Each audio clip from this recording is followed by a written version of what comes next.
नमस्कार दोस्तों, स्वागत है आपका हमारे चैनल टेल्स बाय यशु पर।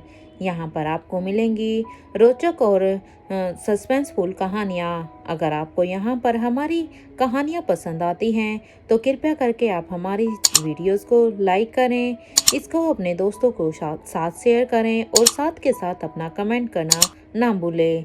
अगर आप इस चैनल पर नए हैं तो कृपया करके इसे सब्सक्राइब भी करें।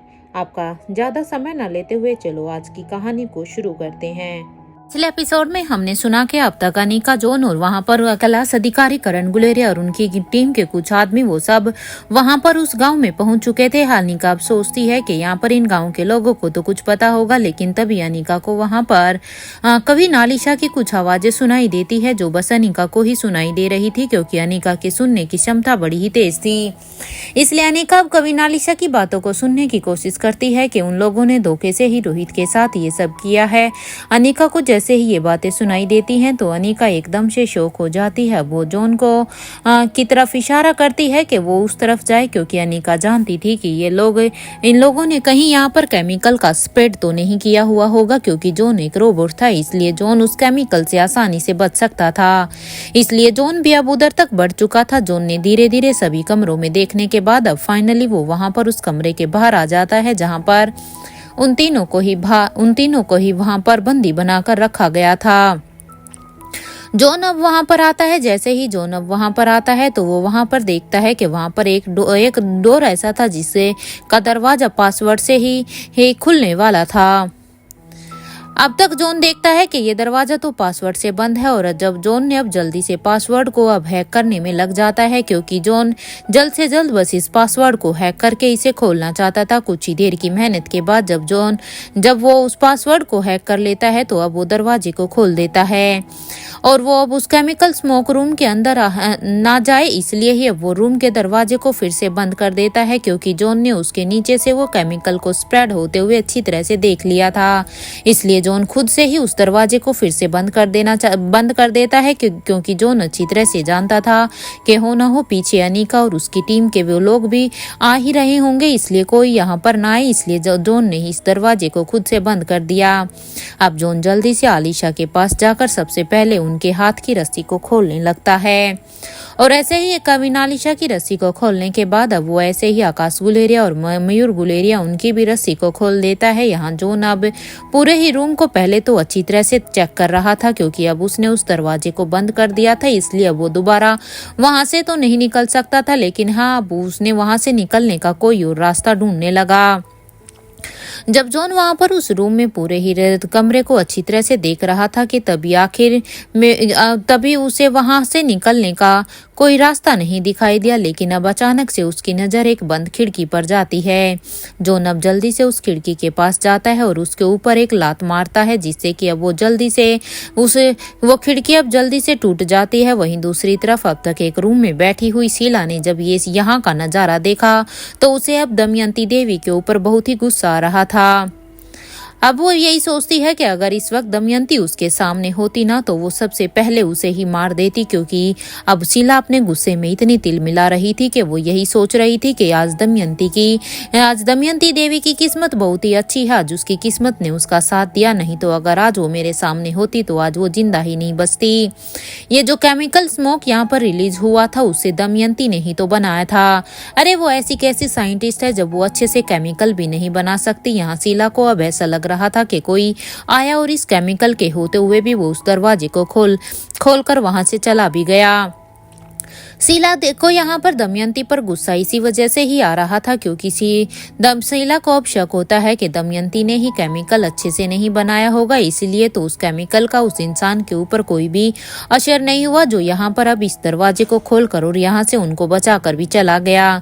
इसलिए वो अभी अपने गुस्से में तिल मिलाई जा रही थी। इधर अब जॉन ने एक एक करके तीनों को ही अब वहां पर उस खिड़की से बाहर निकाल दिया था, और खुद भी अब वो बाहर आ गया था। अब तक चारों ही सुरक्षित बाहर आ गए थे। जॉन अब तीनों को ही अपनी गाड़ी में बैठने के लिए कहता है, और अब वो तीनों भी जॉन के कहे अनुसार अब कवि नालिशा, आकाश गुलेरिया और मयूर गुलेरिया तीनों ही अब उस गाड़ी में जाकर बैठ जाते हैं।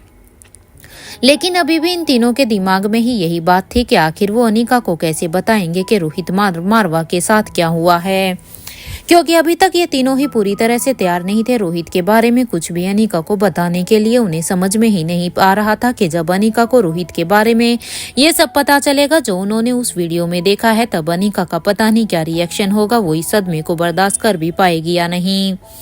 वहां अब तक अनिका ने उन सारे ही स्त्री सिपाहियों को वहीं पर ही मार गिरा दिया था जो अभी उस छत से कूदी थी। तो दूसरी तरफ करण गुलेरिया ने भी अब तक कैलाश अधिकारी और उसके आदमियों के साथ मिलकर उन लोगों को ही मार गिराया था जो वहां पर उनसे फाइट करने के लिए दौड़कर आए थे। इससे पहले कि अनिका और करण गुलेरिया दोनों ही घर के अंदर जाते, उस घर के से स्मोक रिलीज होने लगता है। जैसे ही अनिका के नाक में वो गैस गई तभी उसे समझने में बिल्कुल भी देर नहीं लगी कि अगर वो सब यहाँ पर अभी 30 सेकंड के अंदर अभी यहाँ से नहीं गए तो उन सभी की मौत यहाँ पर पक्की थी। क्योंकि उस स्मोक अब उसे इस घर से आता हुआ दिखाई देता है और ये स्मोक कितना हानिकारक था वो तो अनिका पहले ही देख चुकी थी। इसलिए अनिका ने अभी सभी से कहा, जितनी जल्दी हो सके यहाँ से चलिए, यहाँ पर अब हमारा 1 सेकंड भी रुकना हमारे लिए अपनी मौत को बुलावा देना होगा। It's a harmful gas. ये कहते हुए ही अब अनिका चीते की रफ्तार से दौड़ने लगती है। तो वहीं अब सभी भी किसी तरह से अपनी नाक को कवर करते हुए वहां से जल्दी से जाने लगते हैं, क्योंकि अब तक उन सभी के कानों में ही अनिका की आवाज सुनाई दे गई थी। इसलिए वो भी अब अनिका को फॉलो करते हुए अब उसके पीछे पीछे ही भागने लगते हैं। वहां उस घर के रूम में बैठी हुई शीला अभी यही कह ही रही थी कि स्वाति, मेरी बहन, तुम जहां कहीं भी हो मेरा थैंक यू स्वीकार करो। सालों पहले उस मरे हुए किंग के कहने पर ये पॉइजनस गैस तुमने ही तो बनाया था ना हम सब के लिए। लेकिन आज किस्मत का खेल तो देखो स्वाति, जिस गैस को तुमने हम सब को मारने के लिए बनाया था उस गैस ने ही आज मुझे बचा लिया। वो क्या है ना कि मुझे पता नहीं था कि ये ब्लैक कैट भी यहाँ पर आ जाएगी। अगर सच में आज मैं ब्लैक कैट के हाथों अगर फंस गई होती तो पता नहीं मेरा क्या होता। तुम्हें बहुत बहुत धन्यवाद कि तुम्हारी ये बनाई हुई गैस ही अब मेरे काम आई, जिससे कि आज मैं इस ब्लैक कैट से बच गई और वो इन सभी स्त्री सिपाहियों पर भी भारी पड़ेगी। मुझे इस बात के बारे में नहीं पता था। भला इस ब्लैक कैट को मेरे इस प्लान के बारे में कैसे पता चला, वो यहाँ तक कैसे पहुंची। इसका तो यही मतलब है कि हम इनके भरोसे तो अब नहीं रह सकते हैं, क्योंकि ये सत्री सिपाहियों की तो आज हालत यहाँ पर जो है वो तो मैं अच्छी तरह से देख पा रही हूँ। अरे ये मेरी, अब शीला यहीं पर अपनी गलती को मानते हुए भी कहती है कि मेरी ही गलती थी जो मैंने दमयंती देवी की इन सत्रियों पर विश्वास किया। अरे इनको तो उस ब्लैक कैट ने कैसे बुरी तरह से यहाँ पर मार गिराया है, इनके भरोसे तो मैं अब तक मर ही जाती। पहले राजमहल में दमयंती देवी अपनी सत्री सिपाहियों की वजह से हार गई थी और यहाँ पर भी एक अकेली ब्लैक कैट ने ही उनकी सभी सत्री सिपाहियों को कितनी आसानी से ही खत्म कर दिया। अरे इस फाइट को देखते हुए तो ऐसे लग रहा था जैसे ब्लैक कैट किन्हीं औरतों को नहीं बल्कि किन्हीं कीड़े मकोड़ों को मार रही थी।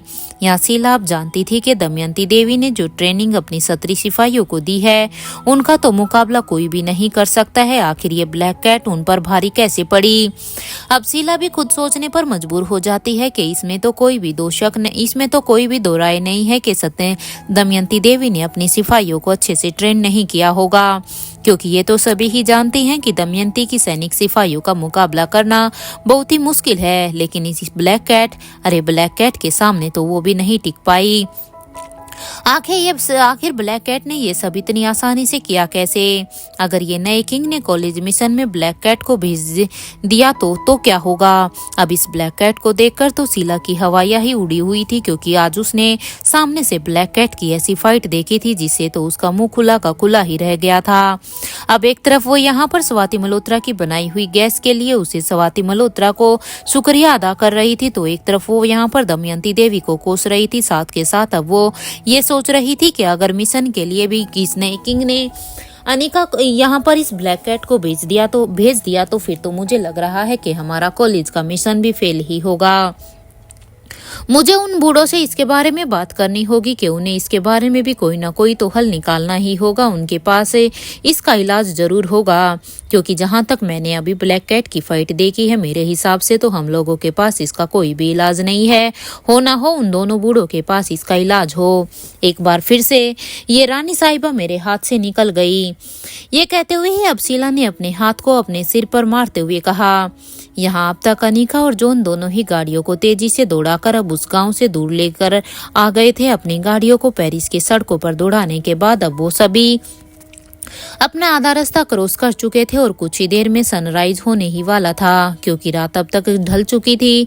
वहां अब दूसरी तरफ शीला अपनी आदमियों से कहती है, ध्यान रहे कि इस घर में कोई और ना आने पाए, और हाँ, मैं और ज्यादा फाइटर यहाँ पर भेजती हूँ, तब तक तुम यहाँ पर सब चीजों को बड़े ही ध्यान से देखना, और हाँ, कमांडर इन चीफ और सिक्योरिटी गार्ड का ख्याल अच्छे से रखना।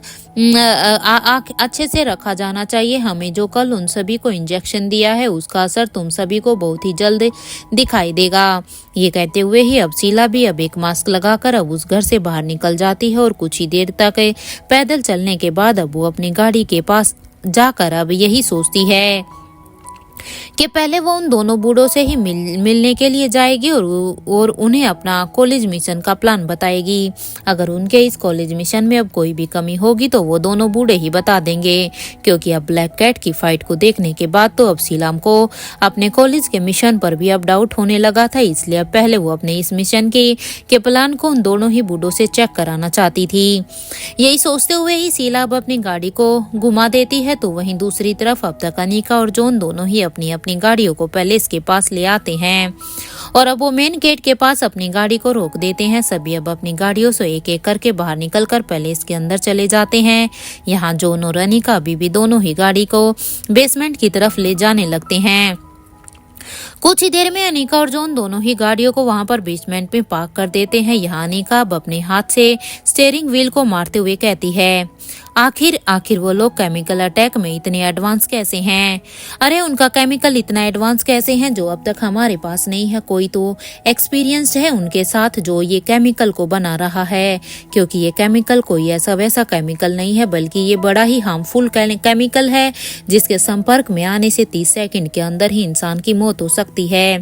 आखिर ये इतना स्ट्रॉन्ग केमिकल बनाया किसने है? अनिका अभी भी यही सोच रही थी, लेकिन तभी उसे कविनालिशा का ध्यान आता है, क्योंकि अनिका को तो सबसे पहले कविनालिशा से ही मिलना था, उसे उससे कुछ अकेले में बात करनी थी। इसलिए अब वो सोचती है कि इसलिए अब इस सोच को वो अपने दिमाग से निकालते हुए वो अब अपने रूम की तरफ चली जाती है। तो वहीं दूसरी तरफ जॉन भी अब तक अपनी लैब में चला जाता है। जब जॉन अपने लैब में जाता है तो वो देखता है कि एनी अभी भी अपने काम में ही लगी हुई थी, जिसमें निखिल अभी उसकी हेल्प कर रहा था। वहां अब तक अनिका अपने रूम में पहुंचकर जल्दी से अब चेंज करने के लिए चली जाती है। कुछ ही देर के बाद अब अनिका चेंज करने के बाद अपने रूम से बाहर निकलकर नीचे ग्राउंड फ्लोर तक आ जाती है। अनिका पहले भी कविनालिशा से गाड़ी में ये सब पूछ सकती थी, लेकिन क्योंकि अनिका ने ब्लैक कैट का आउटफिट पहना हुआ था, इसलिए अनिका अभी कविनालिशा से ऐसी कोई भी बात नहीं पूछना चाहती थी जिससे कविनालिशा को अनिका के ऊपर किसी भी तरह का शक हो कि ब्लैक कैट कोई और नहीं बल्कि अनिका ही है। इसलिए अनिका ने तब अपने आप को बड़ी ही मुश्किल से संभाला था। हालांकि उसके मन में बड़ी ही उतावलापन था रोहित के बारे में जानने का, लेकिन उस समय वो कुछ भी नहीं कर सकती थी। इसलिए पहले वो यहाँ पर अपना आउटफिट को चेंज करने के बाद अब वो जल्दी से ग्राउंड फ्लोर पर चली जाती है। तो वहीं करण गुलेरिया भी अभी चेंज करके वहीं पर आ जाते हैं। यहाँ कविनालिशा, आकाश गुलेरिया और मयूर गुलेरिया तीनों ही बस अभी खामोश होकर बैठे हुए थे, क्योंकि अब तक वो यहाँ पर उसी वीडियो के बारे में ही सोच रहे थे। अभी वो यही सोच रहे थे कि अब उन्हें किसी को कुछ बताना भी चाहिए या नहीं। यहाँ कैलाश अधिकारी ने सोचा कि रानी साहिबा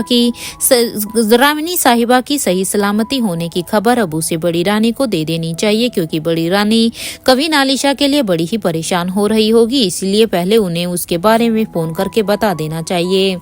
इसलिए अब कैलाश अधिकारी अपनी पॉकेट से अपना फोन निकालकर अब वो बड़ी रानी के नंबर को डायल कर देते हैं। कुछ ही देर की रिंग के बाद जब बड़ी रानी ने फोन उठाया तो अब कैलाश अधिकारी ने उन्हें बताया, हाँ बड़ी रानी आप चिंता मत कीजिए, रानी साहिबा बिल्कुल पूरी तरह से सही सलामत है, वो यहाँ पर रोहित के पैलेस में ही है।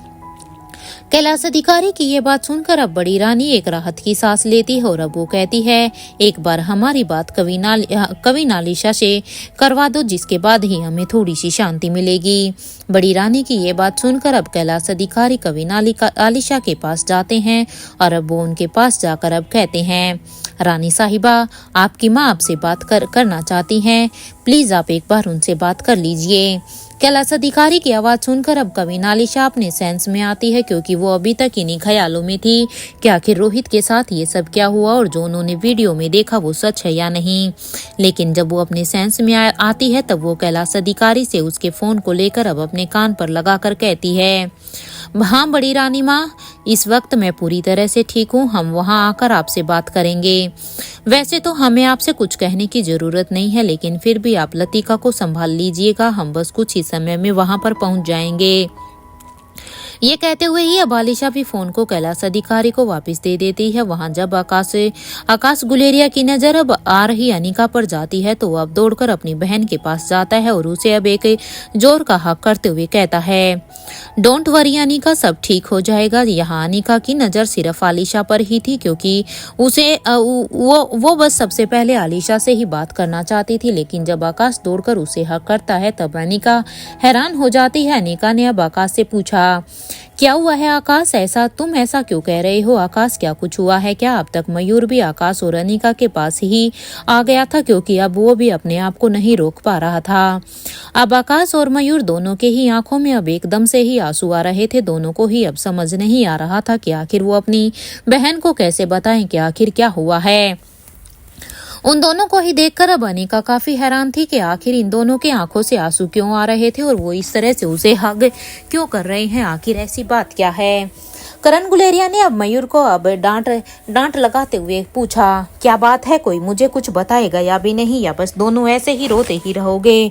आखिर हुआ क्या है और तुम अनिका को क्यों परेशान कर रहे हो? जो भी बात है खुल के बताओ।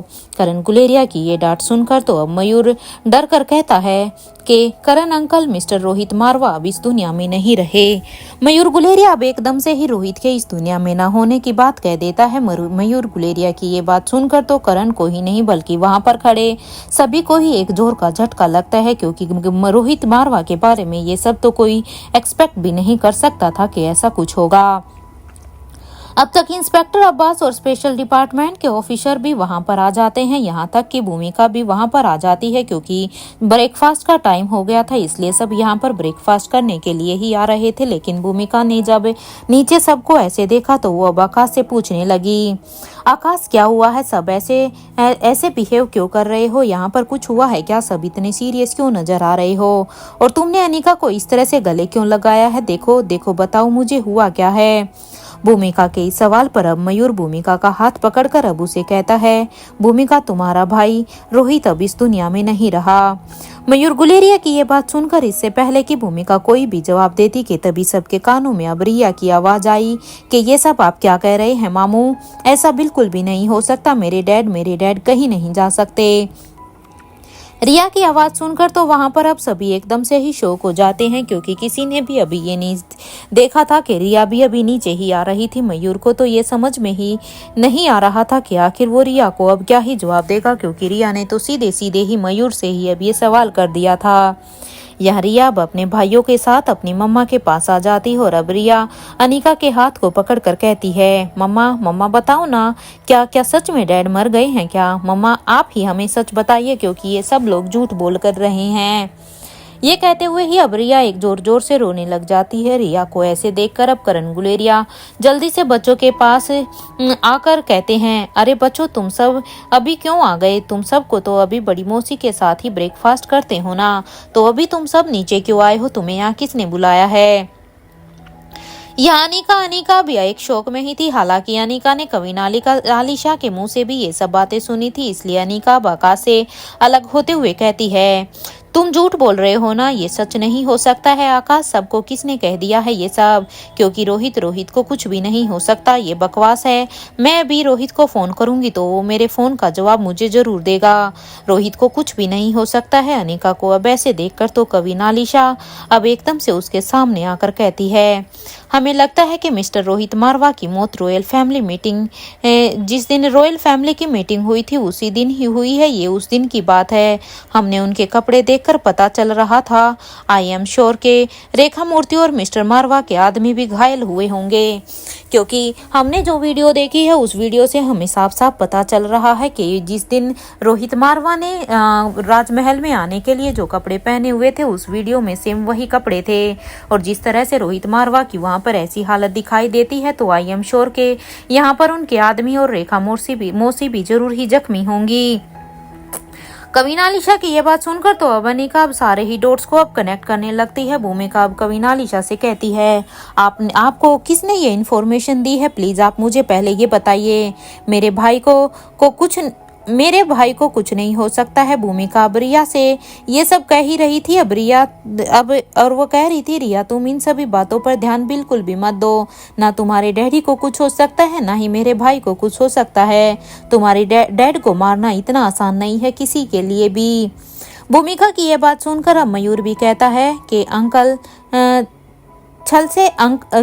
उन्हें छल से मारा गया है। उन्हें उस वीडियो में कोई आवाज तो सुनाई दे नहीं रही थी, लेकिन हाँ, रोहित के चेहरे पर एक एक्सप्रेशन देखकर हमें अंदाजा हो गया था कि जिसने भी उनके ऊपर वार किया था रोहित उसे अच्छी तरह से जानता था। अपनी बात को आगे बढ़ाते हुए अब मयूर, आकाश और आलिशा ने जो कुछ भी उस वीडियो में देखा था वो सब अब एक एक करके सब कुछ वहां पर बताने लग जाते हैं कि वहां पर उन्होंने उस वीडियो में क्या क्या देखा था। जैसे ही उन सभी ने अपनी बात पूरी की तभी सभी के कानों में अब एकदम से आयशा मारवा के चीखने की आवाज सुनाई देती है, जो कि चीखते हुए कह रही थी, नहीं ये नहीं हो सकता है, ये सब झूठ है, ये क्या कह रहे हो तुम। आयशा मारवा ये कहते हुए ही वहीं पर ही जमीन पर ही बैठ जाती है, जिन्हें अब सावित्री जो कि उनके साथ ही उन्हें लेकर आ रही थी, सावित्री उन्हें संभालते हुए कहती है, मैडम संभालिए खुद को। मुझे लगता है कि जरूर इन सभी को कोई गलत फहमी है, क्योंकि यहाँ पर रोहित बाबा को तो कभी कुछ हो ही नहीं सकता। वो अपने आप को अच्छी तरह से प्रोटेक्ट कर सकते हैं। अब तक अलेक्जेंडर भी वहाँ पर खड़ा होकर इन सारी बातों को ही सुन रहा था।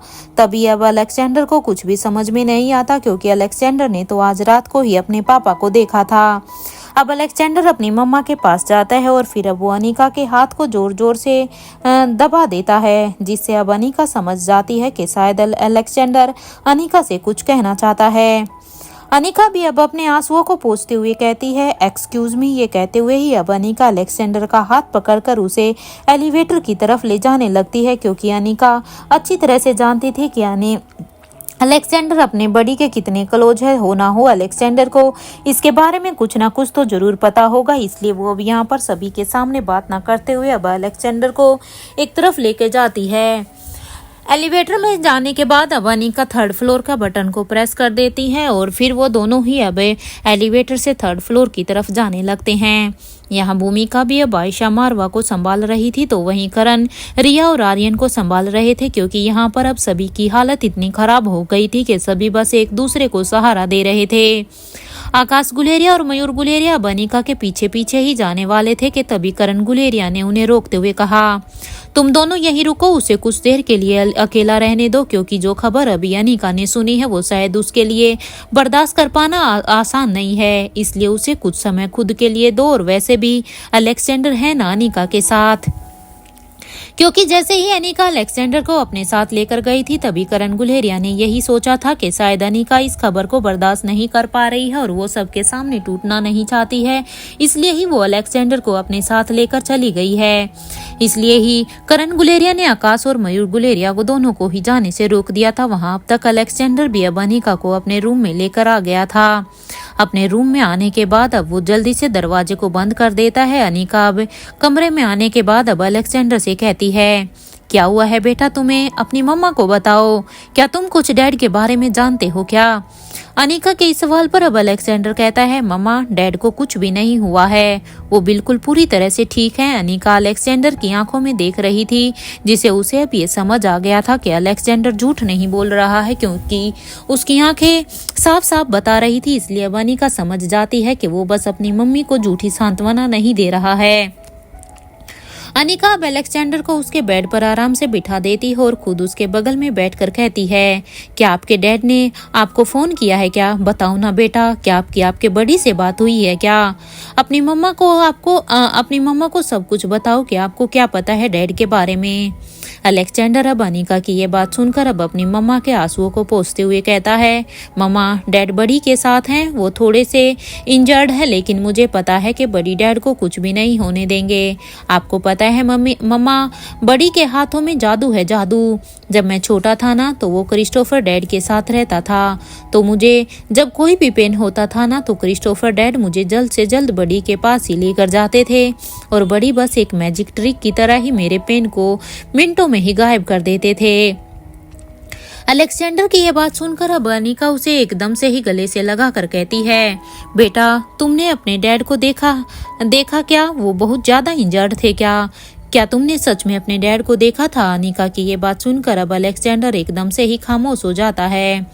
अपने बच्चे की ये खामोशी देखकर अब अनिका समझ जाती है कि रोहित कितना इंजर्ड होगा, क्योंकि अगर रोहित थोड़ा बहुत इंजर्ड होता तो अलेक्जेंडर उसे अभी के अभी बता देता कि हाँ वो बस थोड़ा सा इंजर्ड है, जरूर रोहित ज्यादा इंजर्ड होगा। इसलिए ही अलेक्जेंडर अब एकदम से चुप हो गया था।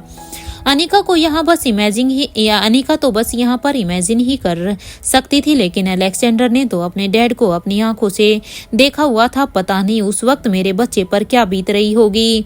कुछ ही देर तक अनिका और अलेक्जेंडर दोनों ही ऐसे ही थे कि तभी अलेक्जेंडर के दिमाग में एक बात आती है और अब वो अनिका से कहता है, मम्मा 1 मिनट। ये कहते हुए ही अब अलेक्जेंडर अनिका से थोड़ा सा अलग होता है और फिर वो अपने बेड के नीचे से उस बुक को निकाल कर अनिका को देते हुए कहता है कि ये बड़ी ने मुझे दिया था, मुझे उन्होंने कहा था कि मैं इसे आपको दे दूं। अलेक्जेंडर की ये बात सुनकर अनिका बस अब उस बुक को अलेक्जेंडर से लेते हुए कहती है, क्या? और फिर क्या कहा था? और एक बात, तुम अपने बड़ी से कहाँ मिले थे? ये बुक आपके पास कहाँ से आई और बड़ी ने आपको ये बुक कब दी थी? अनिका अब यहाँ पर अलेक्जेंडर से एक बात पूछने लग जाती है। अपनी मम्मा की ये बात सुनकर अब अलेक्जेंडर एक्साइटेड होकर कहता है, मम्मा कल रात बड़ी यहाँ पर हमारे पैलेस में आए थे और वो मुझसे मिले भी थे। अलेक्जेंडर की ये बात सुनकर अब अनिका के चेहरे पर एक स्माइल आ गई थी। अनिका अब अलेक्जेंडर से कहती है, बेटा आपको नहीं पता है कि आपने अपनी मम्मा की कितनी बड़ी हेल्प की है। मुझे भी आपके बड़ी पर पूरा भरोसा है कि वो आपके डैड को कुछ भी नहीं होने देंगे। अगर आपके डैड आपके बड़ी के पास हैं तो फिर तो ये भी मैं 100% कह सकती हूँ कि आपके डैड सेफ ही हाथों में हैं। लेकिन मैं बस एक बार आपके डैड को देखना चाहती हूँ।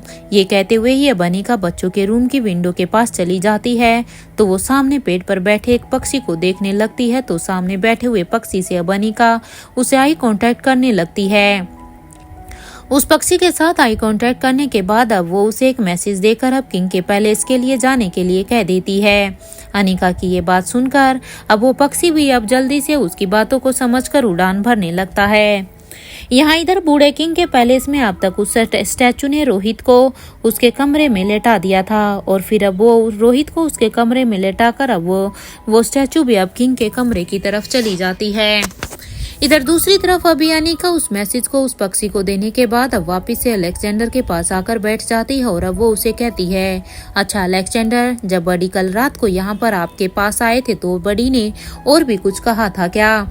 अपनी माँ की ये बात सुनकर अब अलेक्जेंडर कहता है, हाँ मोम, बस बड़ी और मेरी थोड़ी बहुत ऐसी ही बातें हुई थी। फिर बड़ी ने मुझे डैड को देखने के लिए बोला, लेकिन हाँ साथ में बड़ी ने मुझे आश्वासन दिया था कि डैड को कम से कम 10 दिन लगेंगे रिकवरी करने में।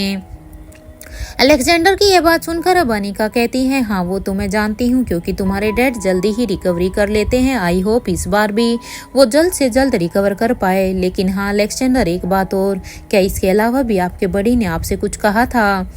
अब अपनी माँ की ये बात सुनकर अब अलेक्जेंडर फिर से कहता है, मोम, बस बड़ी ने मुझे जाते टाइम ये बुक दी थी और मुझे कहा था कि इसे मैं आपको दूं और आप इसे जल्द से जल्द पढ़ लें। यहाँ पर बड़ी ने बस मुझे इतना ही कहा था। अब अलेक्जेंडर की ये बात सुनकर अब अनिका जल्दी से अलेक्जेंडर को अपने गले से लगा लेती है और उसके सिर पर अपना हाथ फेरते हुए कहती है, थैंक यू मेरे बच्चा। सच में मुझे इस समय इसी चीज की ही जरूरत थी। अगर मुझे तुम अभी सच नहीं बताते थे तो सच में मैं खुद भी क्या करती मुझे भी नहीं पता था। थैंक यू सो मच मेरे बच्चा।